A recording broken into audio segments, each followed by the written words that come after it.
Hey everybody, today is December 17th, so we'll be looking at December 16th MTG stocks. We actually have a couple of price increases here that are decent. Blood Calves we won't be looking at because we've seen that already before. And we'll look at some price decreases. And our first one here will be the biggest price increase, which is Edge of Autumn. It costs a colorless green sorcery. If you control 4 or fewer lands, search your library for a basic land, put in the battlefield tapped, and shuffle your library. Then it has cycling, sacrifice a land. So this is a pretty nice card because it does one of two things. Either one is a cheap mana ramp card if you need mana ramp, and so the bad thing about for this in Commander, or probably in a lot of things potentially, is of course if you have 5 lands, then it does nothing. But to kind of like counterbalance itself, it has cycling, sacrifice a land. So if you're getting mana flooded, this is a good way to get a new land or a new card. And if you're mana screwed or just need mana ramp, then it's also very good for that. So you can see why this card is, or it's a common card. So I never like when common cards are like $4. It may be because of Pauper as well. I'm not sure about that, but it does seem like a good card. But now that it's more expensive, the other sets may be cheaper though. Let's see. The next card here is Scavenging Ooze. It is a colorless green creature ooze. It's a 2/2, and you can pay a green, exile target card from a graveyard. If it's a creature card, put a +1/+1 counter on Scavenging Ooze and you gain 1 life.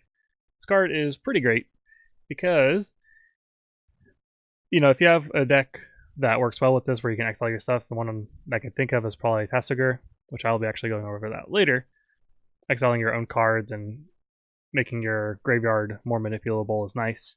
But of course, the other thing is that it can target other people's graveyards because it's from any graveyard, and this allows you to really hurt dredge decks or graveyard decks in general. And having that flexibility with it is very, very nice. And of course, for a 2-mana 2/2 is not like great or bad, then being able to pump it for 1 and gaining life and graveyard hate all in one card is pretty good. So, and then I don't know about that artwork. It looks like a huge festering something, and it's gonna go on from that one. Let's see, and this one increased. Let's see, this one went up, a little less than $1. Nothing too bad. The next one here is a price decrease. This is Caracas, a legendary land. You can tap and add a Plains to your mana pool, or you can tap and add, or you can return target legendary creature to its owner's hand. If you can imagine, this is extremely powerful in Commander, and not too hard to believe this is also banned in Commander. I'm glad it is because this would be awful. Returning the commander to your owner's hand as a land ability that costs nothing is pretty crazy. It's still fairly expensive. It went from $19 to $18, so not a huge dip or anything, but definitely a powerful land. And any of these kind of like legendary lands, even like Kamigawa lands that are legendary, they, even if they're not like amazing, I think like the red one, they can pay 1 red and tap and give a creature haste. Or there's a green one that's probably, I think, the worst one technically now, and it's like give a legendary creature +1/+1, something like that. But even though they're not like great, they still go for a little bit of money. But just having that extra ability just gives you a lot of versatility, and the fact that it's not a colorless and it's actually a white mana is pretty good. And for another price decrease here is Surgical Extraction. This costs a Phyrexian black. If you're not sure what Phyrexian is, it can be paid with a black mana or 2 life. So you choose. Usually people pay 2 life because it's just, you can play this on turn 0 if you really need to. Or just make it look like you are out of mana and do something weird with it. They tutor or something. This one was surprising to me because if we look at the price on it here, you can see that it went from 26 to 23, and the reason why it does surprise me is that I thought this card was about like $60 not too long ago, and so it's weird that it dropped down so much recently that I didn't even notice. Let's check real quick on here. Let's see. This is surgical extraction. I want to see what the trend looks like. Yeah. So it went way up, and then it started falling and falling and falling and falling. And that's pretty crazy that it went down that much. I was thinking maybe it got banned or something, but it looks like it wasn't banned or anything. It looks like it just kind of fell out of favor. It could have been, I know like in Modern, the dredge decks were pretty big, or the graveyard decks in general are pretty big, so maybe surgical extraction took a little bit of a hit there, but it still seems like an extremely good card. So kind of surprising to me, but oh, good to know that it's getting cheaper, but how long it'll stay that cheap, or if it'll get cheaper, we'll see. For our commander of tonight, kind of mentioned this already, it's Tasigur, the Golden Fang. He cost 5 colorless, black, legendary creature, human shaman. It's a 4/5, and then it has Delve. Delve is a mechanic that allows you to exile a card in your graveyard while casting the spell. And for each one that you do exile, it pays for 1 colorless mana. So basically, if you have 5 cards in your graveyard, you can delve those 5 cards, and he only costs 1 black. You're thinking, okay, well, he's still 4/5. Nothing too great. I guess you can put your commander out probably like turn 2 if you really wanted to. But his other ability, it's probably where it shines, of course, is cost 2 colorless, green or blue, green or blue. So because of that means he is soul type colors. You can use black, blue, and green in the commander deck because of this ability. But then it has put the top 2 cards of your library into your graveyard, then return a non-land card of an opponent's choice from your graveyard to your hand. So what this allows you to do is stack your graveyard because of your delve mechanic from Tasigur that allows you to more easily take out garbage cards from your graveyard, or pretty much garbage cards from your graveyard, and it allows you to bring back what you really need. It's an interesting mechanic because it's like it is a graveyard deck, but you're exiling a lot of your graveyard to get what you want. I think what a lot of people probably do with this is they try to mana ramp, get what they need, and then if they have lands in their graveyard, it doesn't matter because it's a non-land permanent that your opponent has to choose. And the only randomness that really comes from it is you have to put the top 2 cards of your library in a graveyard. So if you can potentially stack your deck or something like that, it becomes even more powerful.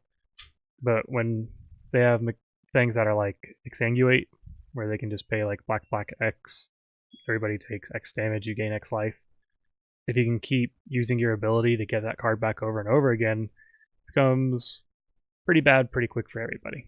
So he's an interesting commander. Probably the one reason I'm not a huge fan of him is because I feel like he needs to be control-y. Doesn't need to be, but he probably favors control, and I'm not a huge control player. But if I would like to make this deck sometime, but try and keep the control down if possible. And then for our random card of the night, this one kind of synergizes well with Tasigur. This is Seasons Past. It's 4 colorless, green sorcery.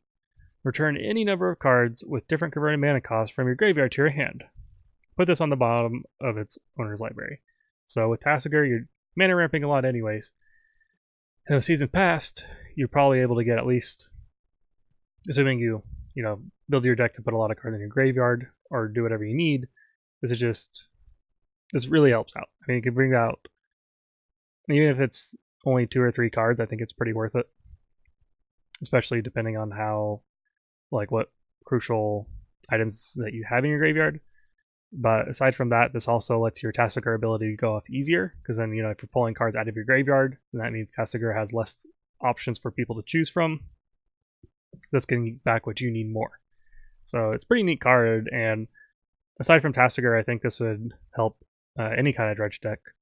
And even then, I think potentially even getting this turn 6 or 7 on a EDH game, if you don't have like a huge graveyard mechanic, is not bad. Because like I said, you probably fairly easily get 2 or 3 cards out of this. And if you can get like 5 or 6, that'd be really good. And kind of ending off the night here, as always, we will do some random cards. So random card number 1 is Warrior's Honor. It is 2 colorless, white, is an instant. Creatures you control get +1/+1 until end of turn. Okay, well, nothing too exciting here. See, last time they printed it was 10th edition, so that's fairly old now, I'd say. Battle Trick cards are not bad, but for being a 3 mana +1/+1 all creatures, it seems not great. Seems like I'd rather have something much better. I mean, there's not much else to say about this card. It's just kind of The artwork's kind of weird because you have like these 2 rogue figures that it looks like they literally copy and pasted and mirrored it, which is kind of weird to see on a Magic card because I didn't really think they did that, but whatever. Yeah, it's old artwork. And for random card number 2, Wolfire Elemental. I like this one. It is 2 colorless, green. It's a creature elemental. Has multi-kicker green, and multi-kicker is you can pay an additional green any number of times as you cast a spell. So if its initial cast is 4, and then if you pay 4 more green, you get this effect 4 more times, and the effect is when it enters the battlefield, create a 2/2 green wolf creature token for each time it is kicked. So for wolf decks, this is pretty nice, being able to put out a bunch of wolves pretty quickly, but you'll just need to make sure to have that mana ramp, basically. It's kind of weird because I do like the Wolfire Elemental. I wish this was a wolf, though, because I know the multi-kicker does bring out wolves, but it makes sense. I know it makes sense because it says literally elemental in the name, but I think it would have been better if it was like an elemental wolf, just because there's, like, for instance, the wolf commanders, they can really help with like on trigger effects. So, or the battlefield effects, I guess. So kind of disappointing, but it's still not a bad card for a wolf deck. Anyways, I think we'll end off the night here. Hope you all enjoyed. Have a good one, and I'll see you next time.